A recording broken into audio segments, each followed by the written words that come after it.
Hello viewers, তোমরা সবাই কেমন আছো? আশা করছি তোমরা সবাই অনেক ভালো আছো।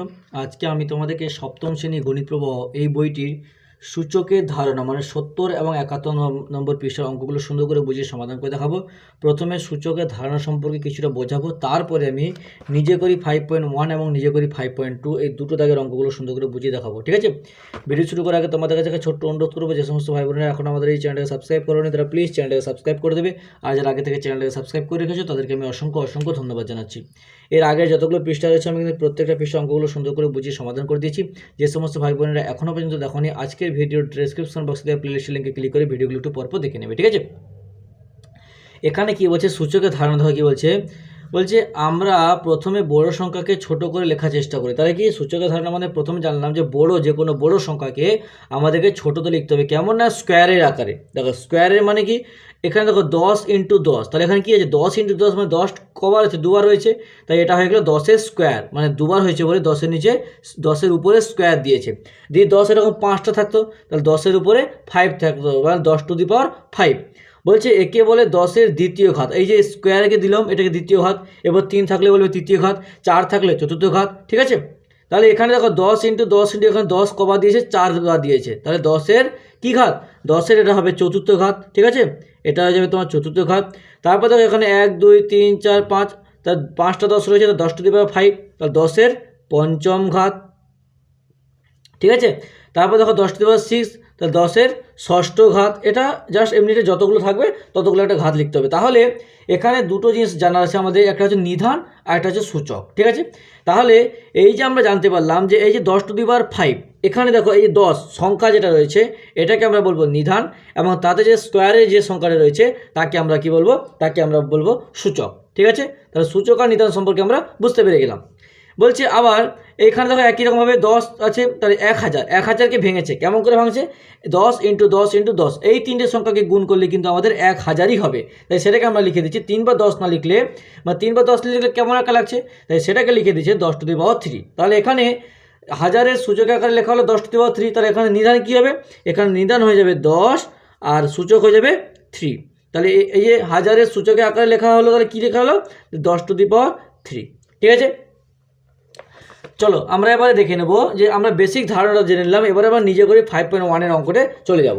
কি বলছে দেখো, 5.1-এর 1 নম্বর দাগের অঙ্ক কি বলছে, 10-এর ঘাতে বিস্তার করি, মানে 10-এর ঘাতে আমাদেরকে বিস্তার করতে বলছে। মানে কি, 10 ধরো 10⁴, 10⁵, 10⁵, 10⁵2 উপর থেকে নিচে আসা। ঠিক আছে, তাহলে প্রথমে কি আছে 8275, তাহলে এখানে 1 নম্বর দাগে অঙ্কে আছে 8275। দেখো এই অঙ্কটা, এইগুলো টাইপের অঙ্কগুলো যে এই যে 4টা রয়েছে, এগুলো করার আগে আমরা একটু ক্লাস 5-এর অঙ্কের কথা ভাবি নাকি। সেখানে আমাদের ছিল যে একক, দশক, শতক, হাজার লিখে দিলাম, সেখানে আমাদের স্থানীয় মানে ভাঙা ছিল। আমরা 5-এর প্রথম মানে পৃষ্ঠাতে দেখবে অঙ্কটা রয়েছে স্থানীয় মানে ভাঙা শিখতে হবে, তা সেই টাইপের অঙ্কটা এখানে কিন্তু সেম টু সেম। তাহলে এখানে কি রয়েছে, এখানে 8 রয়েছে, 8টা কত করে রয়েছে, 8টা হাজারে করে রয়েছে, তাহলে আমি লিখে দিতে পারবো যে 8 × 1000 প্লাস এখানে কত করে, 2টা কত করে রয়েছে 17 ঘরে, তাহলে 17 ঘরে প্রত্যেকটা বলে মান কত করে আমরা শিখেছিলাম 100 করে। কারণ কি এটা আর একটা প্রসেস আছে, 8 লিখলাম, তারপরে কটা ঘর আছে, 3টে ঘর আছে, তাই আমি 1-এর পিঠে 3টে শূন্য দিলাম। তারপরে দেখো 2 × কটা আছে, 2-এর পর দুটো সংখ্যা আছে, তাহলে 1-এর পিঠে দুটো সংখ্যা দিলাম। তারপর দেখো প্লাস দিয়ে 7 লিখলাম, 7 × 1-এর পিঠে তারপরে একটা সংখ্যা আছে, তাই 1-এর পিঠে একটা শূন্য দিলাম। তারপর 5 আছে, 5-এর পিঠে একটা, মানে 5 × 5। এবার দেখো তাহলে 8 × এখানে কত রয়েছে, হাজার মানে কি 1-এর পিঠে কটা শূন্য আছে, 3টে শূন্য আছে, তার মানে কি আমরা এটাকে 10⁵ লিখতে পারি। কেন, 10⁵ মানেই হচ্ছে 1-এর পিঠে 3টে শূন্য। মানে কি দেখো, মানে 10 × 10 × 10, এই 3টে গুণ করো, গুণ করার কথা হচ্ছে 1-এর পিঠে 1 2 3, 3টে শূন্য, তাই সেটাকে আমি লিখলাম যে শর্ট আকারে 10⁵। তারপরে দেখো 2 × 10-এর 1-এর পিঠে দুটো শূন্য আছে, তাহলে 10⁵ প্লাস 7 × 10 প্লাস 5 × 1, এটা 1 নম্বর দাগের অঙ্ক হয়ে গেল। তারপর দেখো 2 নম্বর দাগের অঙ্ক কী বলছে, 2 নম্বর দাগের অঙ্ক বলেছে 90 925, তাহলে 90 925, তাহলে 9 × কটা আছে, 1 2 3 4টে শূন্য, তাহলে 1-এর পিঠে 1 2 3 4 প্লাস, তারপর শূন্য রয়েছে, তাহলে 0 × এরপরে কটা সংখ্যা আছে, 3টে আছে, তাই 1-এর পিঠে 1 2 3 প্লাস 9 আছে, 9 পরে কটা সংখ্যা আছে ইন্টু দুটো সংখ্যা আছে, তাই একে পিঠে দুটো শূন্য, একে পিঠে দুটো শূন্য। তারপরে দেখো 2, তাহলে 2 ইন্টু 10 প্লাস 5 ইন্টু 1। তাহলে দেখো এবার দেখো 9 ইন্টু এখানে কত রয়েছে একে পিঠে 1 2 3 4টে শূন্য, তাহলে আমি কি করব 10⁴ লিখব, প্লাস এখানে কিছু নেই মানে 0 ইন্টু 10⁴ কটা আছে 1 2 3টে শূন্য, তাই 3 লিখে দিলাম, প্লাস 9 ইন্টু একে পিঠে দুটো শূন্য আছে, তাহলে 10⁴ প্লাস 2 ইন্টু তাহলে 2 ইন্টু 10 প্লাস 5 ইন্টু 1। এটা এটা এখানে কিন্তু 10-এর ঘাতে বিস্তার হচ্ছে, মানে 10⁴ রয়েছে, তারপর 3, তারপর 2, তারপর 1, ঠিক আছে। তারপরে দেখো 3 নম্বর দাগের অঙ্ক, 3 নম্বর দাগের অঙ্ক কত রয়েছে 12 578, তাহলে 12 578 এটা কীরকম হবে, তাহলে 1 ইন্টু একে পিঠে কত সংখ্যা রয়েছে 1 2 3 4টে শূন্য, তাহলে 1 2 3 4 প্লাস 2 ইন্টু এরপরে 3এর সংখ্যা রয়েছে একে পিঠে 1 2 3 plus 5 into 1 2 plus 7 into 10 into plus 8 into 1, বুঝতে পেরেছো। তাহলে এবার দেখো তাহলে কী করবো আমরা 1 ইন্টু একে পিঠে কটা শূন্য আছে 3টে, তাহলে 10⁻3 সরি এখানে 4টা হবে, ঠিক আছে 10⁻4 প্লাস 2 ইন্টু একে পিঠে কটা শূন্য আছে 3টে আছে, তাহলে 2 ইন্টু 10⁻3, তারপরে 5 ইন্টু 10⁻2, তারপর 7 ইন্টু 10 যেমন আছে লিখলাম, তারপর 8 ইন্টু 1। তারপর দেখো 4 নম্বর দাগের অঙ্ক 7 8 5 8, 7 8 5 8 এটা কীরকমভাবে প্রত্যেকটা অঙ্ক সেম, একটা অঙ্ক বুঝতে হলে যে কোনো টাইপের অঙ্ক দিলে যে কোনো সংখ্যা দিলে আমরা কিন্তু ইজিভাবে করে নিতে পারবো। তাহলে 7 ইন্টু একে পিঠে 3টে শূন্য প্লাস 8 ইন্টু একে পিঠে 2 শূন্য প্লাস 5 ইন্টু একে পিঠে 1 শূন্য প্লাস 8 ইন্টু 1, তাহলে কি এখানে করলো 7 into 10⁻³ plus 8 into 10² plus 5 into 10 plus 8 into 1 হয়ে গেল।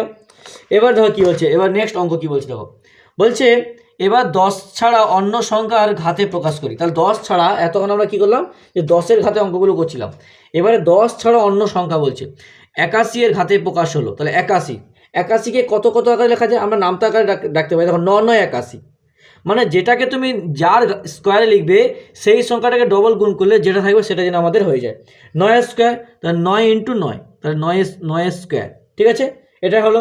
তারপর তো এখানে নিধান কী হলো নিধান হয়ে যাবে 9 আর সূচক হবে 2। তারপরে দেখো 243কে ভেঙে দেখো এখানে 3 ইন্টু এটা করে দিয়েছে 3 ইন্টু 3 ইন্টু 3 ইন্টু 3 করলে হচ্ছে আমার 3-এর পরে কত স্কোয়ার, এই যে আমরা গুণ করছি এটা কিন্তু গুণ করলে 243ই হবে, তাহলে 3-এর কত স্কোয়ার হবে 1 2 3 4 5, 5টা সংখ্যা রয়েছে 1 2 3 4 5, তাই 3-এর উপরে 5 হবে। তাহলে 243-এর ঘাত আকার হলো, তাহলে ঘাত হবে কি 3⁵, তাহলে এখানে নিধান কি 3 আর সূচক হয়ে যাবে 5। তারপরে ধরো নিজে করি 5.2 কী বলেছে, তাহলে 100কে কত আকারে ভাঙতে পারি আমরা 10-এর স্কোয়ার, তাহলে 10 ইন্টু 10 মানে গুণটা একটু ভালো করে আমাদেরকে মুখস্থ মনে রাখতে হবে, ঠিক আছে। তাহলে 10-এর স্কোয়ার, তো 10-এর স্কোয়ার মানে কি 10 ইন্টু 10, 10 10 100। তারপরে দেখো 27কে আমি কী করে ভাঙতে পারি, দেখো 27কে আমি ভাঙতে পারি সমান 27 সমান কত হয় 3 3 9 27 হয়, তাহলে 9কে ভাঙলে কত হবে 3 ইন্টু 3 ইন্টু 3, 9কে ভাঙলে 3 ইন্টু, তাহলে 3 কটা 3 হয়ে গেলো 3টে 3 হয়ে গেলো, তাহলে 3-এর উপরে 3, তাহলে এখানে 3 উপরে 3 হয়ে গেলো। তারপর 125, তাহলে এরকমভাবে 125 আমি ভাঙি 5-এর 3 হবে। তারপর দেখো 32কে নিয়ে ভাঙি, এবার তুমি বুঝবে যে আমি কি করে বুঝবো, তাহলে দেখো আরও ইজিভাবে একটা প্রসেস বলে দিচ্ছি, 32কে তুমি 2 দিয়ে ভাগ করো, 32কে 2 দিয়ে ভাগ করলে তবে 16 হবে, তাহলে তাহলে 2 ইন্টু 16 লিখে দিলাম। তারপর 16কে ভাঙলে কত হবে 8 2 16, তাহলে 8 ইন্টু 2 লিখে দিলাম। তারপর 8কে ভাঙলে কত হবে 4 2 8, তাহলে 4 ইন্টু 2 ইন্টু 2 লিখে দিলাম। 4কে ভাঙলে কত হবে 2 ইন্টু 2, তাহলে 2 ইন্টু 2 আবার 2 ইন্টু 2 যেমন আছে রেখে দিলাম। তাহলে মোট কটা হলো 1 2 3 4 5, তাহলে 2-এর উপরে 5 হবে, তাহলে 2⁵। এটা একটা দ্বিতীয় আর একটা সহজ প্রসেস। একই রকমভাবে 343কে একই রকমভাবে ভাগ করবে, দেখো ভাগ করলে কত হবে 343কে তুমি যদি 7 দিয়ে ভাগ করো, 343কে 7 দিয়ে ভাগ করো কত হবে 7 3 21, 7 4 28, 7 5 35, 7 4 28, 29 3 4 5 6 6 7 9 63, কত পাচ্ছি 49 পেয়ে যাচ্ছি। তাহলে এখানে আমার কত ছিল 343, তাহলে 343কে আমি তাহলে 3 ইন্টু কত পাচ্ছি 49 পাচ্ছি, তাহলে 49 ভাঙলে কত হবে 7 7 49 হয়, তাহলে 3 ইন্টু সরি 3 এটা কত নম্বর অঙ্ক তোমার 3 ইন্টু বলছি, সরি 7 ইন্টু ছিল, ঠিক আছে। তা 7 ইন্টু, তাহলে 343 সমান 7 ইন্টু 49। আবার 49 এই যে পেয়ে গেলাম আমি, তো 49 বাংলা কত হবে, 7 7 49, তাহলে 7 7 49, তাহলে কি 7 টু দি পাওয়ার কিউ হয়ে গেলো। তাহলে 7 টু দি পাওয়ার কিউ, এরকম করে আমাদের প্রত্যেকটা অঙ্ক করতে হবে। একই রকম 121, তাহলে কী হবে 11 স্কোয়ার হয়ে যাবে। তারপর দেখো 7 নম্বর দাগের অঙ্ক 625, এটাকে 25 স্কোয়ার করতে হবে। তারপর দেখো 2 টু দি পাওয়ার কিউ বলেছে, তাহলে কি এখানে 2 ইন্টু 2 ইন্টু 2 জাস্ট ভেঙে লিখতে হবে। তারপর 3 টু দি পাওয়ার 4, তাহলে 3 into 3 into 3 into 3, 3 to the power 4 মানে কি 3 এখানে 4বার লিখতে হবে। তারপর দেখো 10 নম্বর জায়গার অঙ্ক 729, একই রকমভাবে তুমি এই যে 729কে 9 দিয়ে ভাগ করবে, যেটা পাবে সেটাকে আবার ভেঙে ভেঙে লিখে নেবে, তাহলে কিন্তু ইজিভাবে প্রত্যেকটা অঙ্ক তোমাদের করতে সুবিধা হয়ে যাবে। তাহলে 9 টু দি পাওয়ার 3 হবে। তারপর দেখো এখানে দেখো 2 ইন্টু 2 ইন্টু 2 ইন্টু 2 ইন্টু সমান, এখানে কত দিয়েছি 2 এর পর কত স্কোয়ার হবে, তাহলে কটা 2 আছে 1 2 3 4 5, তাহলে 2 টু দি পাওয়ার 5। তারপর দেখো -2 এর পর স্কোয়ার কটা লিখতে হবে, 1 2 3, 3টে 2 আছে, তাহলে এখানে হলো 3। তারপর দেখো এখানে -2 এর উপরে কত স্কোয়ার হবে, তাহলে কটা 2 আছে 1 2 3 4, তাহলে -2 টু দি পাওয়ার 4। বুঝতে পেরেছ? এই হলো আমাদের সূচকের বেসিক ধারণা এবং সূচকের অঙ্কগুলো আমি করালাম। যদি না বুঝতে পারো আমাকে অবশ্যই কমেন্ট করে জানাবে, আমি নেক্সট ভিডিওতে আরও ভালো করে বোঝানোর চেষ্টা করব। তাহলে আজকে দেখো পরের দিন পরে যে পেজটা আছে সেটা সমাধান করে দেখাবো। ভিডিওতে একটা লাইক করে তোমার অন্যান্য বন্ধুদের মধ্যে শেয়ার করে দিই প্লিজ, কারণ তোমাদের একটা লাইক আমাকে কিন্তু পরবর্তীকালে আরও ভালো সুন্দর ভিডিও বানাতে উৎসাহিত করে তুলি।